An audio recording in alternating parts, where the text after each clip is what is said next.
Ocean Parkway is a country inside the United States. Yes, literally inside the United States. It looks like any other American borough, segregated neighborhoods of blacks, whites, Jews, and mixed communities. But here at Ocean Parkway, there are incorporated hierarchies within every race, all under the rule of Nicholas I. Nicholas was an average guy until one day he decided to go meet the man upstairs. He climbed the telephone pole and promptly fell off. Upon impact, he felt holy. He knew he had been chosen. Nicholas's rise to power wasn't exactly what you'd expect. One day a sketchy yet oddly attractive man named Cantor appeared.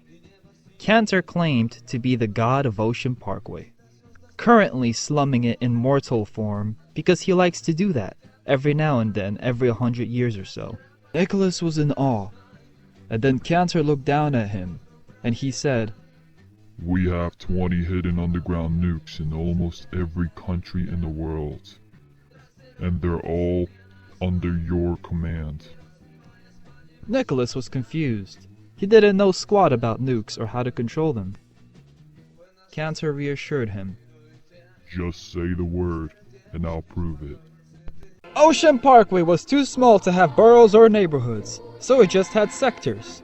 Everyone had a designated social status, starting with the lowest, the black-loving Jews. Nicholas I figured Jews must love black people since they always seemed to live right next to the hood. Naturally, the Jews demanded a statue to honor their contributions. Nicholas denied them. Instead, they got a cursed penny trapped in cement. Once upon a time, before the Jews took over the neighborhood's real estate, it used to belong to Pakistanis and Indians. The Jews slowly drove them out, year by year, until only one Pakistani old woman remained. She watched her beloved halal meat shop get bulldozed into a kosher pizzeria. Furious, she spat on the penny, tossed it into the wet cement of the new sidewalk, and hissed, "Curse you!" Ever since, the kosher pizzeria has stood abandoned.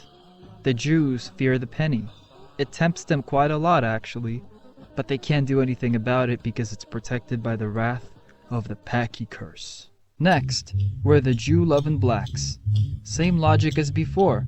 They too wanted a statue. Nicholas I refused. But, unlike the Jews, the blacks actually fought back.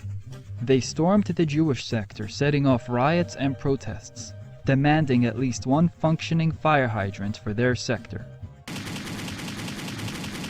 The riot cleared out in exactly 1 minute.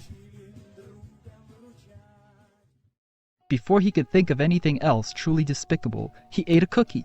Then he feels sentimental. He decided the blacks deserved a statue after all.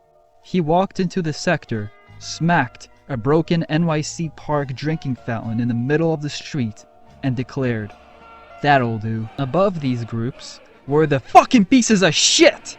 A title given to anyone who wasn't visibly Jewish or black. Nicholas wasn't great at categorization.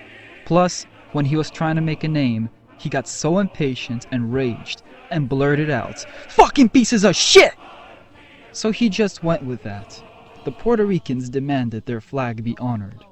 Nicholas declined. But then, another sugar rush. So he bestowed upon them a grand marble pedestal, atop which sat a toilet, that he has personally ripped out from an airplane.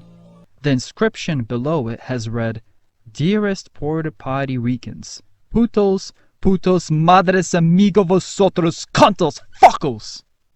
Nicholas's Spanish wasn't the best. Finally, there were the masters, the pure whites. They got a massive, solid gold eagle statue. It was beautiful. Despite the blatant social hierarchy, there was no war, except between the Jews and the blacks. The Mexicans just watched, but anyway, things ran really smoothly. People didn't even want to leave. Groceries for a week, 23 cents. Wages on average, 50 cents an hour.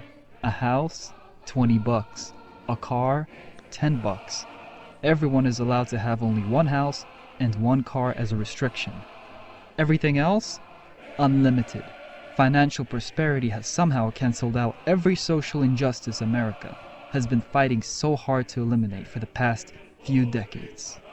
How strange. Nicholas I stood in his golden sector, surrounded by his entire military. Everything is safe. Everything is fine. Everybody's happy. Everybody loves me. No one can hurt me, he thought. Nicholas I looked at Cantor and scoffed. You're full of shit. Cantor handed him a crayon. Break the holy crayon of Ocean Parkway, he said. Nicholas snapped the crayon in half. Instantly, a hot blonde materialized in front of him, and she asked him if he wanted to fuck. Nicholas I was amazed and startled, so he looked back at Cantor, but Cantor was gone. What a mysterious fucking asshole, he thought. He looked back at the girl, and he put the crayon back together, thinking if he breaks it again and again, he could keep fucking and fucking. But she just vanished. The effects were reversed, and they did not come back. So he felt pretty pissy because he's not getting laid now. Out of rage, he looked up and muttered, France.